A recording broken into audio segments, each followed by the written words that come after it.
12वां प्रश्न है, black board पर मैंने लिखा हुआ है।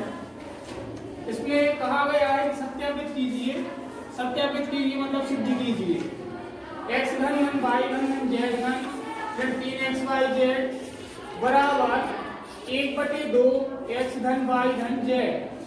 x धन y धन z का मान छोटे कोष्ठक में रखा गया है और फिर यहाँ से तीन मानों को 2 की घात के रूप में धन संक्रिया के साथ दर्शाया गया है। x ऋण y पूरे का वर्ग, y ऋण z पूरे का वर्ग, z ऋण x पूरे का वर्ग। पूरे का वर्ग का मतलब है दोनों राशियों का वर्ग, मतलब इसमें x और y ऋण संक्रिया के साथ वर्ग को परिभाषित किया गया है। जो तीनों मान दिए हैं उसमें ऋण संक्रिया का प्रयोग करके पूरे के वर्ग का प्रयोग किया गया है। पूरे के वर्ग को अपन एक छोटी सी अवधारणा से समझ सकते हैं, x y पूरे का वर्ग। यदि इस प्रकार से किसी मान को अपन निर्धारित करते हैं तो निश्चित रूप से यहाँ पे इसकी गणितीय अवधारणा इन्हीं शब्दों से परिभाषित होगी, x y पूरे का वर्ग। वहीं दूसरी ओर x y वर्ग, तो यहाँ पे x y पूरे का वर्ग नहीं है, यहाँ पे केवल किसका वर्ग है, y का वर्ग है। x यहाँ पर 2 की घात से स्वतंत्र है, जबकि यहाँ पे x 2 की घात से स्वतंत्र नहीं है। तो बहुपदों के चर अचर आदि मानों के निर्धारण के लिए इन छोटी छोटी संभावनाओं को हमें विशेष रूप से ध्यान रखना है। यदि हम इन गतिविधियों को ध्यान में रख के बहुपद संबंधी प्रश्नों को हल करते हैं तो उनके प्राप्त होने वाले परिणाम काफी सहज और अच्छी स्थिति में सही मायने में प्राप्त होंगे। क्योंकि यदि हम ध्यान रख के किसी भी गतिविधि को संचालित करते हैं, किसी भी प्रश्न को सिद्ध करते हैं, यदि उसमें अपन विशेष रूप से ध्यान रखें तो निश्चित रूप से कहीं पर कोई त्रुटि नहीं होती और जो कुछ भी प्रश्न में संभावना व्यक्त की गई है उस संभावना तक हम बहुत ही आसानी से पहुंच सकते हैं। तो प्रश्नावली 12.5 का प्रश्न क्रमांक 12 है, तो वो आपके लिए ब्लैक बोर्ड पे दिया गया है। इसको सिद्ध करना है। आप सिद्ध करने के लिए हमेशा 2 पक्षों का निर्धारण किया जाता है, एक बायां पक्ष और एक दायां पक्ष, या एक दायां पक्ष और एक बायां पक्ष। एक छोटी सी संक्रिया से अपन देखें x बराबर y, तो यहाँ पे बायां पक्ष क्या है x और दायां पक्ष क्या है y। तो x बराबर y है तो y बराबर x निर्धारित हो सकता है, ऐसा गणित का नियम है। तो जब x y के बराबर है तो y किसके बराबर हो जाएगा, x के बराबर हो जाएगा। तो यहाँ पर बहुत सारी स्थितियां ऐसी रहती हैं कि कभी कभी अपन दायां पक्ष को लेकर बायां पक्ष सिद्ध कर देते हैं। इसमें बिल्कुल भी आवश्यक नहीं है कि बायां पक्ष ही लेकर अपन दायां पक्ष सिद्ध करें। यदि प्रश्न में आपसे कहा जाता है कि बायां पक्ष या बाएं पक्ष का प्रयोग करके दाएं पक्ष को सत्यापित कीजिए, तब वो बात एक अलग है। लेकिन इस प्रश्न में ऐसी कोई भी संभावना नहीं दर्शाई गई है, इसलिए अपन क्या करेंगे, दायां पक्ष लेंगे और दायां पक्ष लेने के बाद बायां पक्ष सिद्ध कर देंगे। तो दायां पक्ष के लिए अपन RHS से डिफाइन करते हैं, राइट हैंड साइड, मतलब राइट मतलब दायां, हैंड मतलब हाथ और साइड मतलब दिशा। दाएं हाथ तक की दिशा में जो भी मान दिया है उसको अपन RHS से व्यक्त करते हैं। तो यहाँ पे लिख लेंगे RHS। अब RHS अपन यहाँ पे एक बार फिर से रिपीट कर लेंगे। तो RHS दिया है 1/2 x धन y धन z और बड़े कोष्ठक में x ऋण y पूरे का वर्ग, y ऋण z पूरे का वर्ग और यहाँ पे z ऋण x पूरे का वर्ग, और यहाँ बड़े कोष्ठक को बंद कर दिए।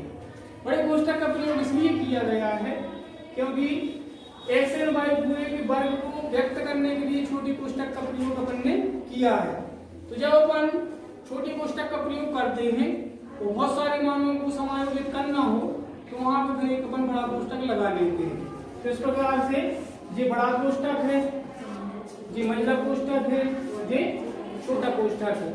जिस क्रम में कोष्ठकों को अपन ने लेना शुरू किया है उसी क्रम में कोष्ठकों को अपन बंद करना भी शुरू करेंगे।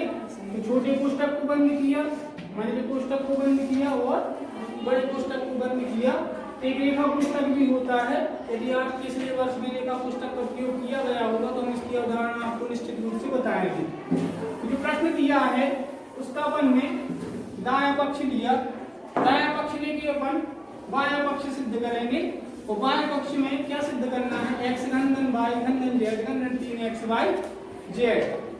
तो यहाँ पे 1/2 x धन y धन z को यथावत रखेंगे, ठीक है। अब बड़े कोष्टक में देखेंगे कि बड़े कोष्टक में x ऋण y के ऊपर 2 की घात, y ऋण z पूरे के ऊपर 2 की घात, z ऋण x पूरे के ऊपर 2 की घात। तो इन तीनों मानों के वर्ग को विस्तार रूप में प्राप्त करने के लिए अपन एक सर्व समीकरण का प्रयोग करते हैं। पूर्व की कक्षाओं में आप उस सर्व समीकरण का अवलोकन कर चुके हो। तो यहाँ पर a ऋण b पूरे का वर्ग, मतलब इसकी स्थिति इसके अनुकूल है, a ऋण b पूरे का वर्ग। तो a ऋण b पूरे के वर्ग का मान क्या होता है, a वर्ग ऋण 2ab और धन b वर्ग। तो इस मान के आधार पर a, 2 और तीनों के मानों को इसमें अपन परिवर्तित करके इन तीनों का अपन विस्तार रूप प्राप्त करेंगे। तो इस सर्व समीकरण का अवलोकन अपन ने पूर्व की कक्षाओं में किया है। इस सर्व समीकरण से सभी बच्चे परिचित हैं कि a ऋण b पूरे के वर्ग का मान इसके बराबर होता है। इस मान को अपन दूसरी संभावना में इस प्रकार लिख सकते हैं, a वर्ग धन b वर्ग और ऋण 2ab। तो दोनों प्रकार के मान इस सर्व समीकरण के लिए सार्थक हैं। किसी भी मान का अपन प्रयोग करके दिए गए हल को या दी गई समस्या को उपयोग में लाके हल कर सकते हैं। तो इस सर्व समीकरण का प्रयोग करके इन तीनों मानों का अपन विस्तार निकालेंगे। जब इन तीनों मानों का विस्तार निकालेंगे तो विशेष रूप से ध्यान में रखना है, a की जगह पे क्या रख दिया जाएगा, x, b की जगह पे y। तो यहाँ पे x का वर्ग आ जाएगा, यहाँ पे ऋण 2xy प्राप्त होंगे और यहाँ पे धन का y वर्ग प्राप्त होगा। तो जैसा प्रतिस्थापन इस सर्व समीकरण के आधार पर इस मान के लिए करेंगे, ठीक उसी प्रकार से शेष बचे हुए दोनों भागों का प्रतिस्थापन भी इसी सर्व समीकरण के प्रयोग से अपन समायोजित करके अगले पद को प्राप्त करेंगे। तो देखते हैं इसमें किस प्रकार की संभावना के लिए बड़े कोष्टक में प्राप्त होती है।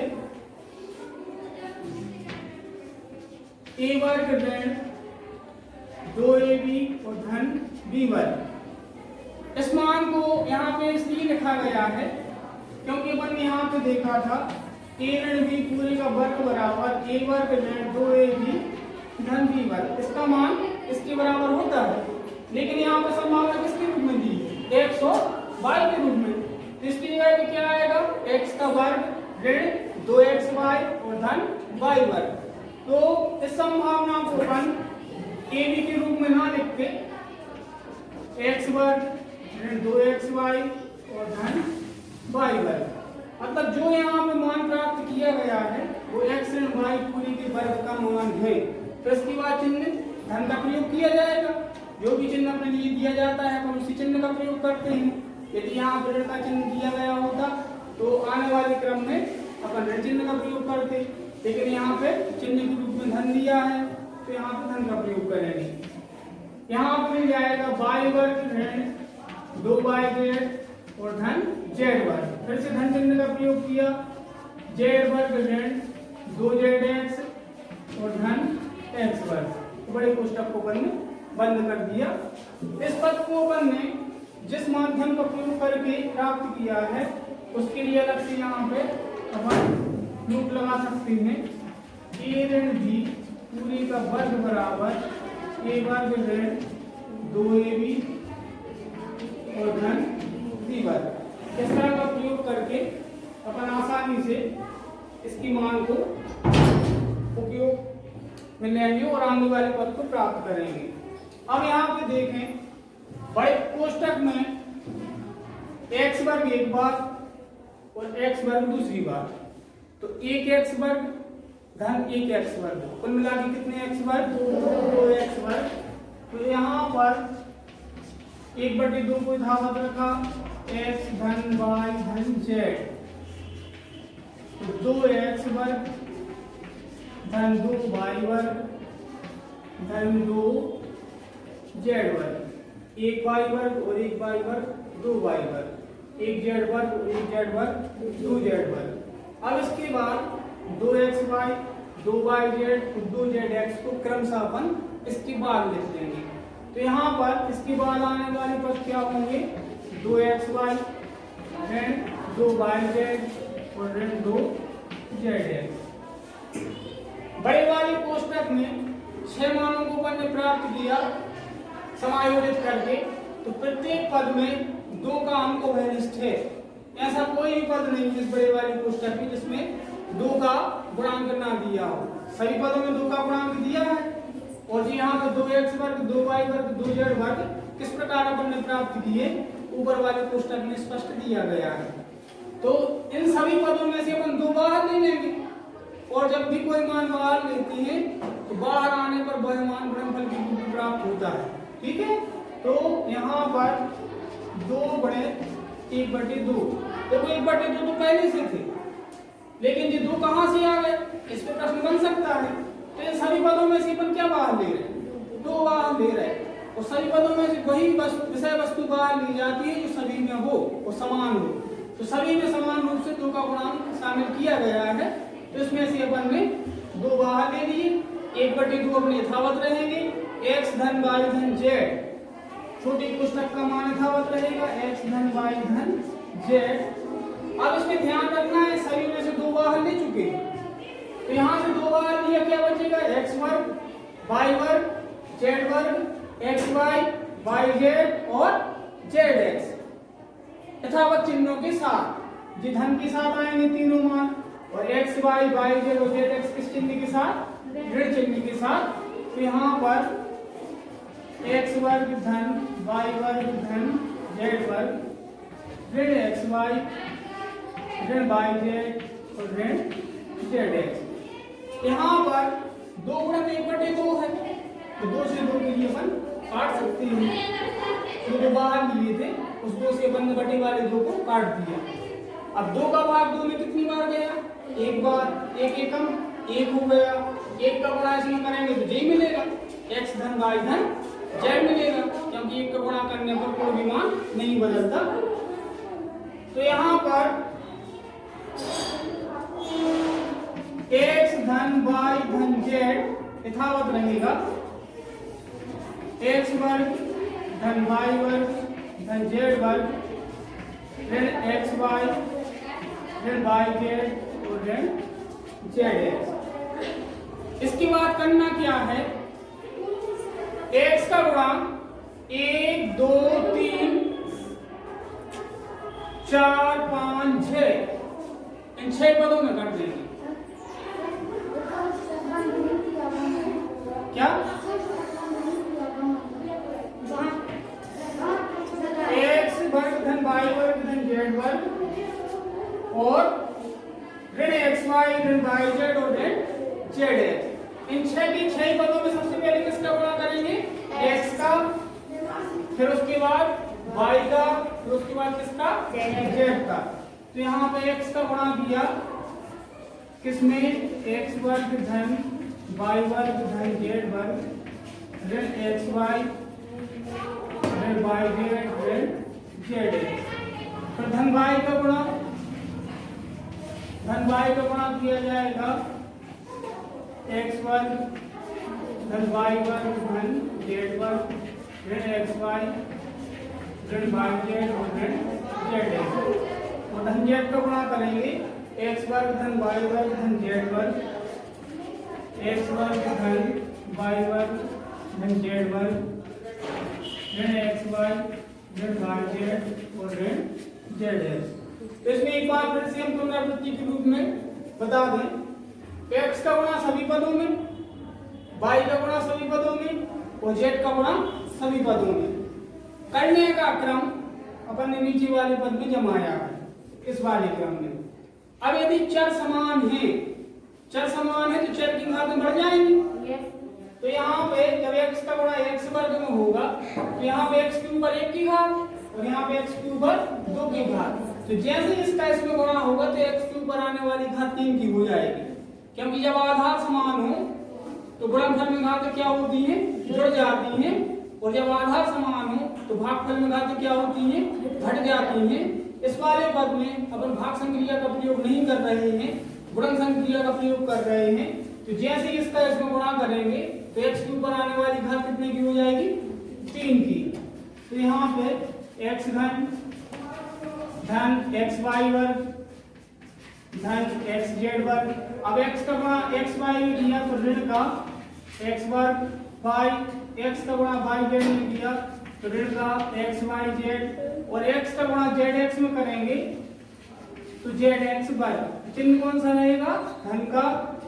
y का गुणा x वर्ग में किया तो yx वर्ग धन y घन धन yz वर्ग ऋण xy वर्ग ऋण y वर्ग z और ऋण xyz।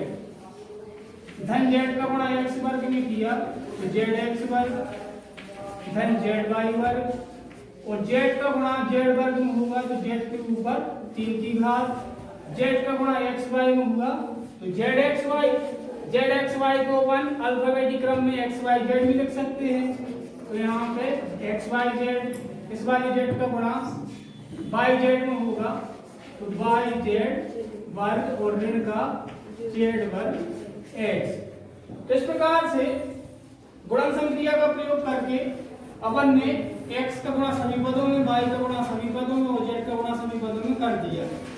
अब इसके बाद जो अपना क्रम रहेगा उसमें सभी बच्चे ध्यान रखें, यदि राशियां चर और अचर के रूप में या केवल चर के रूप में या केवल अचर के रूप में यदि समान हैं और यदि उनके चिन्ह कैसे हैं विपरीत हैं तो वो कट जाते हैं। तो विपरीत चिन्हों के साथ समान राशियां एक ही पक्ष में कटती हैं और समान चिन्हों के साथ समान राशियां दोनों पक्षों में कटती हैं। तो यहाँ पर केवल एक ही पक्ष दिया गया है। तो एक ही पक्ष में राशियां कब कटेंगी जब वो समान हो और उनके चिन्ह कैसे हो विपरीत हो। उदाहरण के लिए ऋण 2 और धन 2 ये दोनों मान एक ही पक्ष में हैं तो ये ऋण के 2 कट गए और ये धन के 2 कट गए। तो इस प्रकार से यदि राशियां समान हो और उनके चिन्ह कैसे हो विपरीत हो तो वो एक ही पक्ष में कट जाएंगी, उनका मान शून्य हो जाएगा। तो यहाँ पे देखें x y वर्ग किसका है धन का। अब x y वर्ग देखते हैं ऋण का इसमें दिया है या नहीं। तो जी दिख रहा है जी किसका x y वर्ग है ऋण का और जी किसका x y वर्ग है धन का। इन दोनों को अपन काट देंगे। फिर अगले क्रम में xz वर्ग तो देखें अपन xz वर्ग कहां पर दिख रहा है सबसे अंत में। xz वर्ग z वर्ग x और xz वर्ग एक ही बात है, अलग अलग नहीं है। तो जी यहां से xz वर्ग और यहां से xz वर्ग। फिर x वर्ग y किसका है ऋण का। अब x वर्ग y अपन धन का देखेंगे तो x वर्ग y तो जी ऋण का और जी यहाँ पे धन का। फिर इसके बाद ऋण zx वर्ग जी यहाँ पे ऋण में है और ऋण धन zx वर्ग जी यहाँ पे धन में है। तो ऋण का zx वर्ग और धन का zx वर्ग धन ऋण में थे समान थे तो इन दोनों को अपन ने कैंसिल कर दिया। इसके बाद yz वर्ग धन का दिया है। अब yz वर्ग ऋण का देखेंगे ये धन का है और यहाँ पे पहुंच गए तो ये किसका है ऋण का है। तो ये दोनों पद समान है लेकिन इनके चिन्ह विपरीत है इसलिए एक ही पक्ष में कट सकते हैं। अब आगे ऋण y वर्ग z और धन y वर्ग z। जी y वर्ग z किसका है ऋण का और जी y वर्ग z किसका है धन का। तो जी दोनों कैंसिल हो जाएंगे। अब इसमें जो संभावनाएं बची हैं उनके समान पद विपरीत चिन्ह के साथ नहीं है। जैसे x घन है तो पूरे पदों में क्या कहीं दूसरी जगह x घन दिख रहा है नहीं दिख रहा है ना।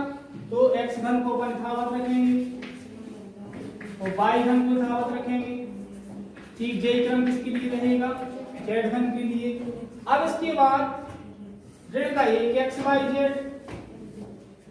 ऋण का दूसरा xyz और ऋण का तीसरा xyz। तो xyz ऋण में कितनी बार मिला है 3 बार मिला है। 1 रुपया आपने राम से उधार लिया, 1 रुपया आपने श्याम से उधार लिया, 1 रुपया आपने मोहन से उधार लिया। तो इस प्रकार से कुल कितने रुपए उधार ले लिए 3 रुपये उधार ले लिए।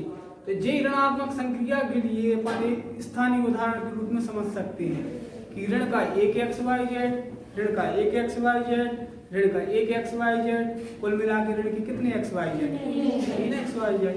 तो इस प्रकार से गंभीर स्थितियों को अपन अपने स्थानीय उदाहरण में समझ सकते हैं। और जो भी बच्चे जहाँ पे भी जिस प्रकार से अध्ययन करते हैं वो वहाँ की मनोस्थिति का अवलोकन करके इन परिस्थितियों को समायोजित कर अपने स्वयं उदाहरणों से भी इनको हल कर सकते हैं। तो यहाँ पे मिलने वाला मान कितना रहेगा, ऋण 3xyz। केवल इतना समझना है कि यहाँ पे अपन ने सीधे ऋण 3xyz लिख दिए, तो सीधे ऋण 3xyz नहीं लिखे, अपन ने इसमें देखा ऋण का एक xyz, ऋण का दूसरा xyz और ऋण का तीसरा xyz, तो कुल मिला के कितने xyz, ऋण के 3 xyz। तो अपन दाएं पक्ष को लेके चले, अपन ने बायां पक्ष सिद्ध कर दिया। बाएं पक्ष में क्या सिद्ध करना था, x घन धन y घन धन z घन। यहाँ पे लिख देंगे अपन RHS बराबर LHS,